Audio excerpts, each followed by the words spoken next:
ಯುದ್ಧಕ್ಕೆ ತೆರೆ ಬೀಳ್ತಾ ಇಲ್ಲ. ಅಮೆರಿಕ ಇರಾನ್ ಕಂಡೀಷನ್ ಕದನ, ಪರಸ್ಪರ ಒಪ್ಪಲಾಗದ ಷರತ್ತು, ಟ್ರಂಪ್ ಎಚ್ಚರಿಕೆ ಏನು? ಇದು ಮಹಾಯುದ್ಧ ಡೇ 27 ಸ್ಟೋರಿ.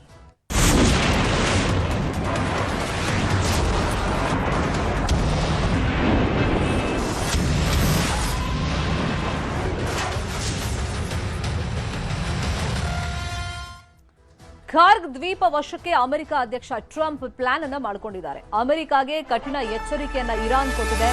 ಮತ್ತೆ ದಾಳಿ ಮಾಡಿದ್ರೆ ನಾವು ಸುಮ್ಮನೆ ಇರಲ್ಲ, ನಾವು ಪ್ರತೀಕಾರವನ್ನ ತೀರಿಸ್ಕೊಳ್ತೀವಿ. ಈ ಬಾರಿ ಪ್ರತೀಕಾರ ಮತ್ತಷ್ಟು ಜೋರಾಗಿರುತ್ತೆ ಅಂತ ಹೇಳಿ ಅಮೆರಿಕಾಗೆ ಕಠಿಣ ಎಚ್ಚರಿಕೆಯನ್ನ ಇರಾನ್ ಕೊಟ್ಟಿದೆ. ಒಂದು ಕಡೆ ಸಂಧಾನದ ಬಗ್ಗೆ ಮಾತುಕತೆಯನ್ನ ಪ್ರಸ್ತಾಪವನ್ನ ಅಮೆರಿಕ ಮಾಡಿತ್ತು, ಆದ್ರೆ ಇರಾನ್ ಕೂಡ ಇದಕ್ಕೆ ಕಂಡೀಷನ್ಸ್ ಹಾಕಿತ್ತು. ಮತ್ತೆ ಅಮೆರಿಕ ಪ್ರಮುಖವಾಗಿ 15 ಕಂಡೀಷನ್ಸ್ ಹಾಕಿತ್ತು. ಅದಕ್ಕೆ ಒಪ್ಕೊಳ್ಳೋದಕ್ಕೆ ಇರಾನ್ ರೆಡಿ ಇರಲಿಲ್ಲ.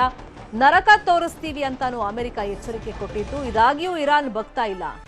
ಸೊ ನಿಮ್ಮ ಮೇಲೆ ಪ್ರತಿದಾಳಿ ಭೀಕರವಾಗಿರುತ್ತೆ, ಅಂದ್ರೆ ಮಧ್ಯಪ್ರಾಚ್ಯದಲ್ಲಿ ಭೀಕರವಾದಂತ ಪರಿಸ್ಥಿತಿಯನ್ನ ನಿರ್ಮಾಣ ಮಾಡಬೇಕಾಗುತ್ತೆ ಅಂತ ಹೇಳಿ ಇರಾನ್ ಎಚ್ಚರಿಕೆಯನ್ನ ಕೊಟ್ಟಿದೆ. ಖಾರ್ಗ್ ದ್ವೀಪ ವಶಕ್ಕೆ ಅಮೆರಿಕ ಭೂಸೇನೆ ಸಿದ್ಧಪಡಿಸ್ತಾ ಇದೆ.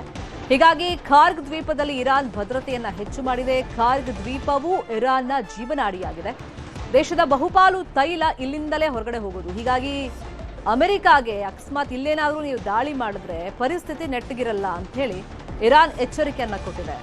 ಅಮೆರಿಕಾದಿಂದ ದಾಳಿಯನ್ನ ನಿರೀಕ್ಷೆ ಮಾಡ್ತಾ ಇದೆ ಇರಾನ್. ಕ್ಷಿಪಣಿ ಮತ್ತು ಡ್ರೋನ್ಗಳನ್ನ ಒಳಗೊಂಡಂತೆ ದ್ವೀಪದಲ್ಲಿ ಬಂದೋಬಸ್ತ್ ಅನ್ನ ಇರಾನ್ ಮಾಡಿಕೊಂಡಿದೆ.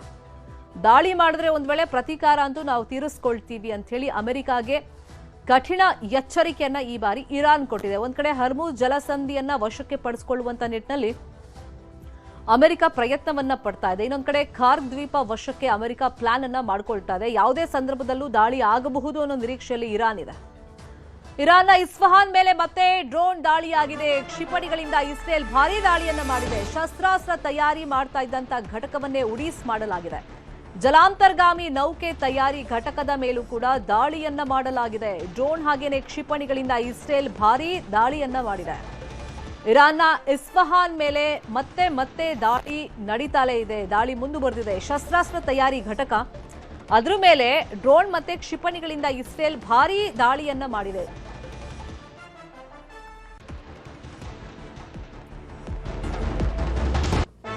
ಜಲಾಂತರ್ಗಾಮಿ ನೌಕೆ ತಯಾರಿ ಘಟಕ, ಇದ್ರ ಮೇಲೆ ಇಸ್ರೇಲ್ ದಾಳಿಯನ್ನ ಮಾಡಿದೆ. ದೃಶ್ಯದಲ್ಲಿ ಗಮನಿಸ್ತಾ ಇದೀವಿ. ನೌಕೆ ತಯಾರು ಘಟಕದ ಮೇಲೆ ಕ್ಷಿಪಣಿಗಳಿಂದ ಡ್ರೋನ್ಗಳಿಂದ ದಾಳಿಯಾಗಿದೆ. ಇರಾನ್ನ ಇಸ್ಫಹಾನ್ ಮೇಲೆ ಇವತ್ತು ಕೂಡ ಅಟ್ಯಾಕ್ ಅನ್ನ ಇಸ್ರೇಲ್ ಮುಂದುವರೆಸಿದೆ.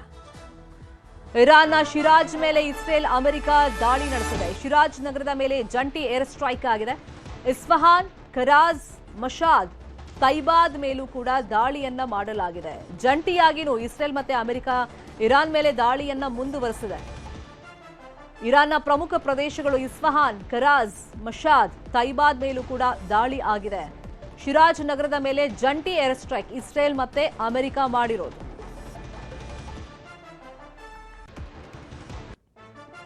ಇವತ್ತು 27ನೇ ದಿವಸ ಮಧ್ಯಪ್ರಾಚ್ಯ ಭಾಗದಲ್ಲಿ ಯುದ್ಧ ಮುಂದುವರೆದಿದೆ. ಜಂಟಿಯಾಗಿನೂ ಕೂಡ ಇರಾನ್ ಮೇಲೆ ಇಸ್ರೇಲ್ ಅಮೆರಿಕ ಸೇನೆ ದಾಳಿಯನ್ನ ಮುಂದುವರೆಸಿದೆ. ಪ್ರಮುಖ ನಗರಗಳನ್ನ ಟಾರ್ಗೆಟ್ ಮಾಡಿ ದಾಳಿಯನ್ನ ಮಾಡಲಾಗ್ತಿದೆ. ಏರ್ ಸ್ಟ್ರೈಕ್ ಮಾಡಲಾಗ್ತಾ ಇದೆ.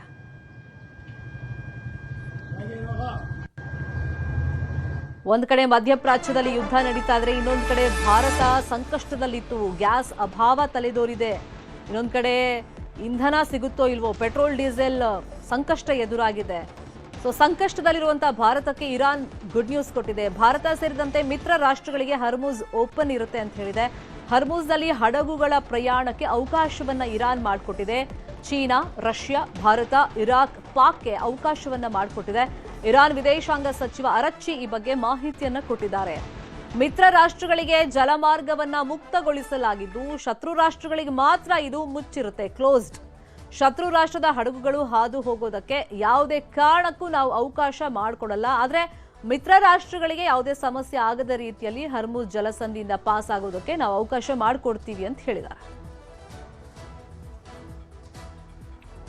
ರಾಜ್ಯದಲ್ಲಿ ಗೃಹ ಬಳಕೆ ಸಿಲಿಂಡರ್ಗಾಗಿ ಪರದಾಟ ಶುರುವಾಗಿದೆ. ಹಲವು ಜಿಲ್ಲೆಗಳಲ್ಲಿ ಸಿಲಿಂಡರ್ಗೆ ಹಾಹಾಕಾರ ಉಂಟಾಗಿದೆ. ಚಿಕ್ಕಬಳ್ಳಾಪುರ, ಗದಗ, ಬಳ್ಳಾರಿಯಲ್ಲಿ ಗ್ಯಾಸ್ ಸಮಸ್ಯೆ ಇದೆ. ಖಾಲಿ ಸಿಲಿಂಡರ್ ಹೊತ್ತು ಏಜೆನ್ಸಿ ಮುಂದೆ ಜನ ಕ್ಯೂನಲ್ಲಿ ನಿಂತುಕೊಳ್ತಾ ಇದ್ದಾರೆ. ಬೆಳಗ್ಗೆ 5 ಗಂಟೆಯಿಂದಲೇ ಕ್ಯೂನಲ್ಲಿ ನಿಂತುಕೊಂಡಿದ್ದಾರೆ ಜನ. ಚಿಕ್ಕಬಳ್ಳಾಪುರದ ಚಿಂತಾಮಣಿಯಲ್ಲಿ ಗ್ಯಾಸ್ಗಾಗಿ ಏಜೆನ್ಸಿ ಮುಂದೆ ಕ್ಯೂ ನಿಂತಿದ್ದಾರೆ. ಇನ್ನೊಂದು ಕಡೆ ಗದಗದಲ್ಲೂ ಇದೇ ಪರಿಸ್ಥಿತಿ. ನರಗುಂದ ಪಟ್ಟಣದಲ್ಲಿ ಸಿಲಿಂಡರ್ಗೋಸ್ಕರ ಜನ ಕ್ಯೂನಲ್ಲಿ ನಿಂತಿದ್ದಾರೆ.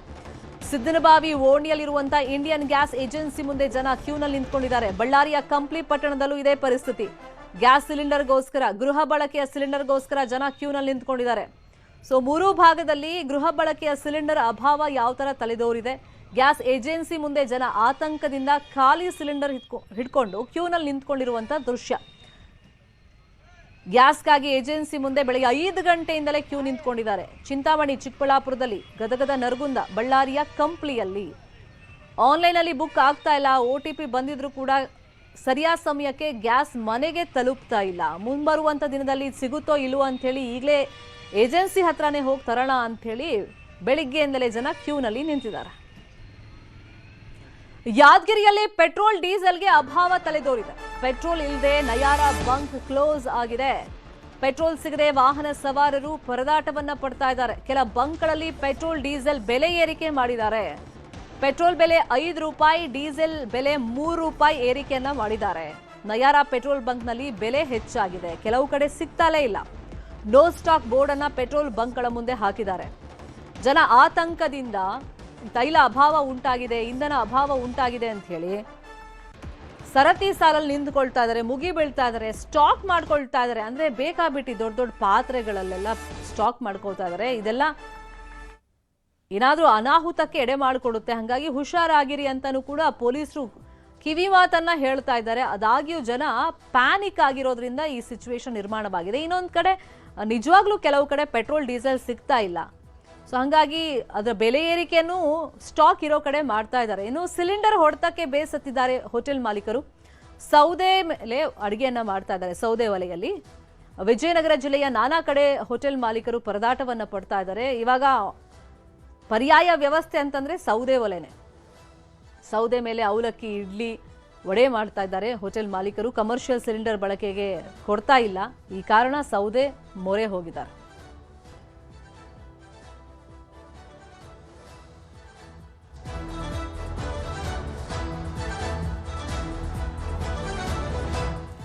ಇನ್ನು ಕಲಬುರಗಿ ಭಾಗದಲ್ಲಿ ಹಾಗೇನೆ ಬೆಳಗಾವಿ ಭಾಗದಲ್ಲಿ ಯಾವ್ಯಾವ ಪರಿಸ್ಥಿತಿ ಇದೆ ಈ ಬಗ್ಗೆ ಡೀಟೇಲ್ ಆಗಿ ಇನ್ಫಾರ್ಮೇಶನ್ ಕೊಡ್ತಾ ಹೋಗೋದಕ್ಕೆ ಕಲಬುರಗಿ ಭಾಗದಿಂದ ಅರುಣ್, ಬೆಳಗಾವಿ ಭಾಗದಿಂದ ಚಂದ್ರಕಾಂತ್ ಲೈವ್ ನಲ್ಲಿ ಕನೆಕ್ಟ್ ಆಗಿದ್ದಾರೆ. ಫಸ್ಟ್ ಕಲಬುರಗಿ ಭಾಗಕ್ಕೆ ಹೋಗೋಣ. ಅರುಣ್, ನಿಮ್ ಹಿಂಭಾಗದಲ್ಲಿ ನೋಡ್ತಾ ಇದೀವಿ ಪೆಟ್ರೋಲ್ ಬಂಕ್ ನಲ್ಲಿ ಗ್ರಾಹಕರು ಬರ್ತಾ ಇದ್ದಾರೆ. ಅಲ್ಲಿ ಆತಂಕದ ಪರಿಸ್ಥಿತಿ ಇದೆಯಾ?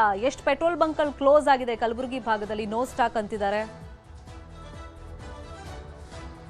ಹೌದು ಶರ್ಮಿತಾ, ಏನಂತಂದರೆ ಕಲಬುರಗಿ ಭಾಗದಲ್ಲಿ ಯಾವುದೇ ರೀತಿಯ ಪೆಟ್ರೋಲ್ಗೆ ಅಭಾವ ಇಲ್ಲ. ಆದರೆ ಪೆಟ್ರೋಲ್ ಸಿಗಲ್ಲ ಅನ್ನೋ ಒಂದು ಈ ವದಂತಿಯಿಂದಾಗಿ ಸಾಕಷ್ಟು ಜನ ಪ್ಯಾನಿಕ್ ಆಗಿರುವಂಥದ್ದು. ಕಳೆದ ರಾತ್ರಿ ಏನಂತಂದರೆ ಪೆಟ್ರೋಲ್ ನಾಳೆಯಿಂದ ಸಿಗಲ್ಲ ಅನ್ನೋಂಥ ವದಂತಿ ಹಿನ್ನೆಲೆಯಲ್ಲಿ ಸಾಕಷ್ಟು ಸಾವಿರಾರು ಜನ ಈ ಒಂದು ಬಂಕಲ್ಲೇ ಬಂದಿದ್ರು. ಆದರೆ ಇಂದು ಏನಂತಂದರೆ ಸರಾಗವಾಗಿ ಎಂದಿನಂತೆ ಪೆಟ್ರೋಲ್ ಸಿಗ್ತಾ ಇದೆ. ಎಲ್ಲಿ ಕೂಡ ಪೆಟ್ರೋಲ್ ಶಾರ್ಟೇಜ್ ಇಲ್ಲ. ಕಲಬುರಗಿ ಜಿಲ್ಲೆಯಾದ್ಯಂತ ಸುಮಾರು 207 ಪೆಟ್ರೋಲ್ ಬಂಕ್ ಇರುವಂಥದ್ದು. ಎಲ್ಲ ಪೆಟ್ರೋಲ್ ಬಂಕ್ಗಳಿಗೂ ಸ್ಟಾಕ್ ಇದೆ. ನೀವು ನೋಡ್ತಾ ಇದ್ದೀರಾ, ಇವಾಗ ತಾನೇ ಈಗ ಪೆಟ್ರೋಲ್ ಬಂಕಿಗೆ ಸ್ಟಾಕನ್ನು ಪೆಟ್ರೋಲ್ ಟ್ಯಾಂಕರ್ ಅನ್ನು ಕೂಡ ಬಂದಿರುವಂಥದ್ದು. ಹಾಗಾಗಿ ನಮ್ಮ ಜಿಲ್ಲೆಯಲ್ಲಿ ಯಾವುದೇ ರೀತಿಯ ಪೆಟ್ರೋಲ್ಗೆ ಕೊರತೆ ಇಲ್ಲ. ಹಾಗಾಗಿ ಯಾರು ಕೂಡ ಪ್ಯಾನಿಕ್ ಆಗಬಾರ್ದು ಅಂತೇಳಿ ಜಿಲ್ಲಾಡಳಿತ ಕೂಡ ಹೇಳಿರುವಂಥದ್ದು. ಅಲ್ಲದೆ ನಮ್ಮ ಭಾಗದಲ್ಲಿ ಕೂಡ ಯಾವುದೇ ರೀತಿಯ ಬಂಕ್ಗಳು ಯಾವುದು ಕೂಡ ಕ್ಲೋಸ್ ಆಗಿಲ್ಲ. ಹಾಗಾಗಿ ಯಾರು ಕೂಡ ಪ್ಯಾನಿಕ್ ಆಗಬಾರ್ದು ಅಂತೇಳಿ ಜಿಲ್ಲಾಡಳಿತ ಕೂಡ ಎಲ್ಲರಿಗೂ ಕೂಡ ಹೇಳಿರುವಂಥದ್ದು. ಇಷ್ಟಾದರೂ ಕೂಡ ಜನ ಪ್ಯಾನಿಕ್ ಆಗಿ ನಾಳೆ ಪೆಟ್ರೋಲ್ ಸಿಗುತ್ತೋ ಅನ್ನೋದು ಕೊರತೆಯಲ್ಲಿ ಜನ ಇರುವಂಥದ್ದು. ಈಗ ಪೆಟ್ರೋಲ್ ಬಂಕ್ನ ಮಾಲೀಕರಾದ್ರೆ ಅವರನ್ನೇ ಮಾತಾಡ್ಸೋಣ. ಸರ್, ಈಗ ನಿಮ್ಮ ಪೆಟ್ರೋಲ್ ಬಂಕಲ್ಲಿ ಏನಾದ್ರು ಕೊರತೆ ಏನಾದರೂ ಇದೆಯಾ? ಲೈನ್ ಸ್ಟಾಕೇಜ್ ಯಾವ ಶಾರ್ಟೇಜ್ ಇಲ್ಲ.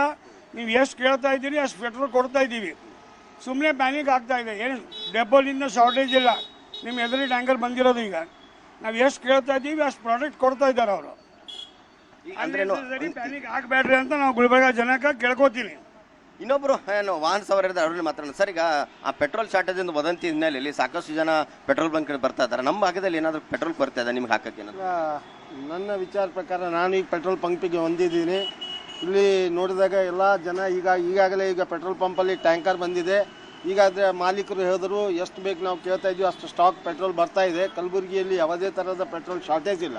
ಯಾಕಂತಂದರೆ ನಾವು ನೋಡ್ತಕ್ಕಂಥದ್ದು ಇಷ್ಟು ಬೆಳಗ್ಗೆಯಿಂದ ನಾನು ಕೂಡ ಇಲ್ಲಿ ಓಡಾಡ್ತಾ ಇದ್ದೀನಿ. ನಾನು ಕೂಡ ಪೆಟ್ರೋಲ್ ಹಾಕೋಕ್ಕೆ ಬಂದಾಗ ಇಲ್ಲಿ ಯಾವುದೇ ಥರದ ಶಾರ್ಟೇಜ್ ಇಲ್ಲ. 3 ತಿಂಗಳು 4 ತಿಂಗಳವರೆಗೆ ಇಲ್ಲಿ ಯಾವುದು ನಮಗೆ ಶಾರ್ಟೇಜ್ ಇಲ್ಲ ಅಂತ ಅನಿಸ್ತದೆ. ಏನು ಆ್ಯಕ್ಚುಲಿ ಯಾವುದು ಶಾರ್ಟೇಜ್ ಇಲ್ಲ ಅಂತ ನಾನು ಹೇಳಕ್ಕೆ ಸರ್. ಇನ್ನೊಬ್ರು ಬೈಕ್ ಸವಾರದ ಅವ್ರನ್ನ ಮಾತಾಡೋಣ. ಸರ್, ಈಗ ಪೆಟ್ರೋಲ್ ಕೊಲ್ಲಿ ರಾಷ್ಟ್ರಗಳ ಯುದ್ಧ ಹಿನ್ನೆಲೆಯಲ್ಲಿ ಪೆಟ್ರೋಲ್ ಎಲ್ಲ ಶಾರ್ಟೇಜ್ ಆಗ್ತಾ ಇದೆ, ಪೆಟ್ರೋಲ್ ಸಿಗ್ತಾ ಇಲ್ಲ ಅಂತ ಇದ್ದಾರೆ. ನಿಮಗೆ ಪೆಟ್ರೋಲ್ ಎಲ್ಲ ಸಿಗ್ತಾ ಇದೆ? ಸಿಗ್ತಾ ಇದೆ ಸರ್, ಏನು ಪ್ರಾಬ್ಲಮ್ ಇಲ್ಲ.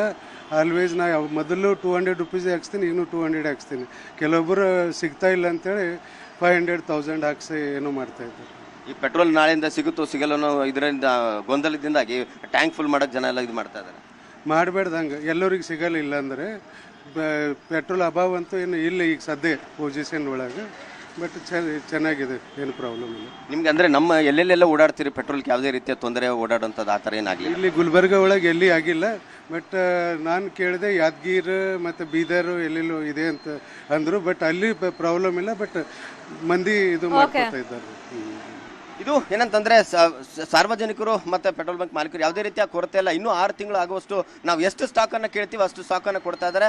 ಯಾರು ಕೂಡ ಪ್ಯಾನಿಕ್ ಆಗಬಾರ್ದು. ಎಲ್ರಿಗೂ ಕೂಡ ಪ್ರತಿನಿತ್ಯ ಪೆಟ್ರೋಲ್ ಅನ್ನು ನಾವು ಪೆಟ್ರೋಲ್ ಸರ್ವಿಸ್ ಅನ್ನು ಕೊಡ್ತೀವಿ ಅನ್ನೋ ಮಾತು ಕೂಡ ಹೇಳ್ತಾ ಇರುವಂತದ್ದು Sharmita Shetty. Please be online Arun, ಇನ್ನು ಸೀದಾ ಬೆಳಗಾವಿ ಭಾಗಕ್ಕೆ ಚಂದ್ರಕಾಂತ್ ಸುಗಂಧಿ, ಬೆಳಗಾವಿ ಭಾಗದಲ್ಲಿ ಪರಿಸ್ಥಿತಿ ಹೆಂಗಿದೆ? ಯಾಕಂದ್ರೆ ಒಂದ್ ಕಡೆ ಬಂಕ್ಗಳಲ್ಲಿ ಜನ ಪ್ಯಾನಿಕ್ ಆಗಿ ಬರ್ತಾ ಇದ್ದಾರೆ, ವದಂತಿಗಳಿಗೆ ಕಿವಿಗೊಟ್ಟು. ಇನ್ನೊಂದು ಕಡೆ ಹೋಟೆಲ್ ಮಾಲೀಕರು ಕೂಡ ಸಂಕಷ್ಟಕ್ಕೆ ಸಿಲುಕಿದ್ದಾರೆ. ಗ್ಯಾಸ್ ಟ್ರಬಲ್ ಯಾವ ತರ ಕಂಡು ಬರ್ತಾ ಇದೆ ಬೆಳಗಾವಿ ಭಾಗದಲ್ಲಿ? ಶರ್ಮಿತಾ ಶೆಟ್ಟಿ, ಕಳೆದ 2-3 ದಿನಗಳಿಂದ ಕೂಡ ಬೆಳಗಾವಿಯಲ್ಲಿ ಏನು ಪೆಟ್ರೋಲ್ ಸಿಗಲ್ಲ ಅಂತಕ್ಕಂಥ ವದಂತಿ ಮೊದಲು ಬೆಳಗಾವಿಯಲ್ಲಿ ಹರಡಿತ್ತು. ಆದರೆ ಬೆಳಗಾವಿ ಜಿಲ್ಲಾಡಳಿತ ಸ್ಪಷ್ಟನೆ ನೀಡಿದ ಬಳಿಕ ಪೆಟ್ರೋಲ್ ಬಂಕ್ಗಳಲ್ಲಿ ಕ್ಯೂ ಈಗ ಸದ್ಯ ಯಾವುದೂ ಪೆಟ್ರೋಲ್ ಬಂಕ್ಗಳಿಲ್ಲ. ಜೊತೆಗೆ ಏನಂದ್ರೆ ಈಗ ಹೋಟೆಲ್ ಉದ್ಯಮಕ್ಕೆ ಈ ಒಂದು ಗ್ಯಾಸ್ ಟ್ರಬಲ್ ಎದುರಾಗಿರ್ತಕ್ಕಂಥದ್ದು. ಪ್ರಮುಖವಾಗಿ ನಾನೀಗ ಬೆಳಗಾವಿಯ ಶಿವ ಹೋಟೆಲ್ನಲ್ಲಿದ್ದೇನೆ. ಶಿವ ಹೋಟೆಲ್ಗೆ ನಿತ್ಯ ನೂರಾರು ಜನ ಗ್ರಾಹಕರು ಬರ್ತಾರೆ.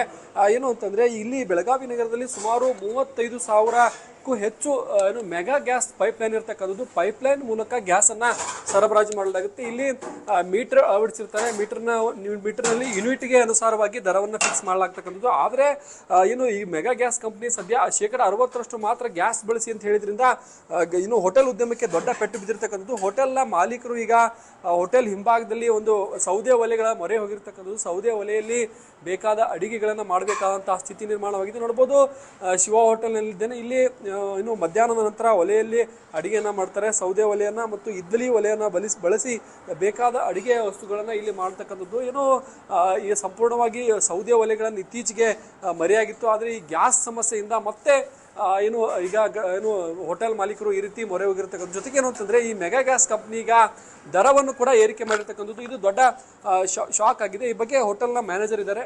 ಸರ್, ಎಷ್ಟು ಪ್ರಮಾಣದಲ್ಲಿ ಏರಿಕೆ ಮಾಡಿದ್ದಾರೆ ಈಗ ದರ? ಸರ್, ಅದು ಈಗ ಆ್ಯಕ್ಚುಲಿ ಏನಾಗಿದೆ, ನಮಗೆ ಹಿಂದೆಲ್ಲ ಎಷ್ಟು ಯೂಸ್ ಮಾಡ್ತೀವಿ ಅಷ್ಟು ರೇಟ್ ಬರ್ತಿತ್ತು. ಬಟ್ ಈ ತಿಂಗಳಿಂದ 60% ಅಷ್ಟು ಯೂಸ್ ಮಾಡೋಕ್ಕೆ ಹೇಳಿದ್ದಾರೆ. ಇನ್ ಕೇಸ್ 60% ಮೇಲ್ ಮಾಡಿದರೆ 120% ಇದು ಪೆನಲ್ಟಿ ಹಾಕ್ತಾ ಇದ್ದಾರೆ. ಅದೊಂದು ಪ್ರಾಬ್ಲಮ್ ಆಗಿದೆ. ಹಾಗಾಗಿ ತುಂಬ ಮತ್ತು ಈ ಹೋದ ತಿಂಗಳಲ್ಲೇ 15 ರೂಪಾಯಿ ಯೂನಿಟಿಗೆ ಏರಿಸಿದ್ದಾರೆ. 59ರಿಂದ 75 ರೂಪಾಯಿ ಮಾಡಿದ್ದಾರೆ. ಹಾಗಾಗಿ ನಾವು ಏನು ಮಾಡೋದು, ಇನ್ನು ಇದು ಪ್ರಾಬ್ಲಮ್ ಅಂತೇಳಿ ಹಿಂದಿನ ಕಾಲದ ಒಲೆ ಸಿಸ್ಟಮಿಗೆ ಮರೆ ಹೋಗಿದ್ದೀವಿ. ಈಗ ಒಂದು ವಾರ ಆಯ್ತು ನಾವು ಇದರೊಳಗೆ ವೆಜ್ಜು ಇದು ಸ್ಟಾಪ್ ಇದ್ದು ಗ್ರೇವಿ ಎಲ್ಲ ಇದೆಲ್ಲ ಮಾಡಿ ಚಪಾತಿ ಎಲ್ಲ ಸೀಡಿಲ್ ಮಾಡ್ತಾ ಇದ್ದೀವಿ. ಹಾಗಾಗಿ ಸ್ವಲ್ಪ ಉಳಿಬೋದು ಅಂತ ನಮ್ದು ಆಶಾಭಾವನೆ ಇದೆ. ಗ್ಯಾಸ್ ಉಳಿಬೋದು ಅಂತ ಆಶಾಭಾವನೆ. ಈ ತಿಂಗಳಲ್ಲಿ ನೋಡ್ಬೇಕು ಎಷ್ಟು ಉಳಿದಿದೆ ಏನು ಅಂತ ಇದ್ರಲ್ಲಿ ಗೊತ್ತಾಗ್ತದೆ. ಅಂದ್ರೆ 60%ಕ್ಕಿಂತ ಹೆಚ್ಚು ಬಳಸಿದ್ರೆ ದಂಡ ಆಗ್ತದೆ. ಹೌದು, ದಂಡ ಆಗ್ತಿರೋ ಅಂತೇಳಿ ಹೇಳಾಗಿದೆ. 2 ಸತಿ ನಾವು ಕೇಳಿದ್ದೀವಿ ಫೋನ್ ಮುಖಾಂತರ. ಹಾಗಾಗಿ ಹೇಳಿದ್ದಾರೆ 60%ಇಂದ ಹೆಚ್ಚು ಮಾಡಿದ್ರೆ ಪೆನಲ್ಟಿ ಆಗ್ತದೆ ಅಂತ. ಶರ್ಮಿತಾ ಶೆಟ್ಟಿ, ಇದು ಅಂತಂದ್ರೆ ಬೆಳಗಾವಿಯಲ್ಲಿ ಇರತಕ್ಕಂಥ ಮೆಗಾ ಗ್ಯಾಸ್ ಕಂಪ್ನಿಯ ಆತಂಕಕ್ಕೊಳಗಾಗಿ ಏನು ಹೋಟೆಲ್ ಉದ್ಯಮದವರು ಈಗ ಗ್ಯಾಸನ್ನು ಬಳಸ್ತಾ ಇದ್ದಾರೆ. ಪ್ರತಿನಿತ್ಯ ಬೆಳಗಾವಿ ಜಿಲ್ಲೆಗೆ 1,600 ಕಮರ್ಷಿಯಲ್ ಸಿಲಿಂಡರ್ಗಳ ಅವಶ್ಯಕತೆ ಇದೆ. ಆದರೆ ಸದ್ಯ ಕೇವಲ 600ಕ್ಕೂ ಮಾತ್ರ ಕಮರ್ಷಿಯಲ್ ಸಿಲಿಂಡರ್ ಪೂರೈಕೆ ಆಗ್ತಿದ್ದು. ಹೀಗಾಗಿ ಸಮಸ್ಯೆ ಉದ್ಭವಿಸಿದೆ. ಮತ್ತೊಂದು ಕಡೆ ಬೆಳಗಾವಿ ಜಿಲ್ಲೆಯಲ್ಲಿ ಸುಮಾರು ಒಂದು ದಿನಕ್ಕೆ ಅಂದಾಜು 20ರಿಂದ 23,000 ಜನ ಸಿಲಿಂಡರ್ಗಳನ್ನು ಬುಕ್ ಮಾಡ್ತಾರೆ. ಆದರೆ ಮುಂದೆ ಸಿಗುತ್ತಾ ಇಲ್ಲೋ ಅಂತೇಳಿ ಆತಂಕಕ್ಕೊಳಗಾಗಿ ನಿತ್ಯ 35ರಿಂದ 40,000 ಜನ ಈ ಒಂದು ಸಿಲಿಂಡರ್ ಬುಕ್ಗೆ ಮುಂದಾಗಿರ್ತಕ್ಕಂಥದ್ದು. ಹೀಗಾಗಿ ಕೃತಕ ಸಮಸ್ಯೆ ಉದ್ಭವವಾಗಿದೆ.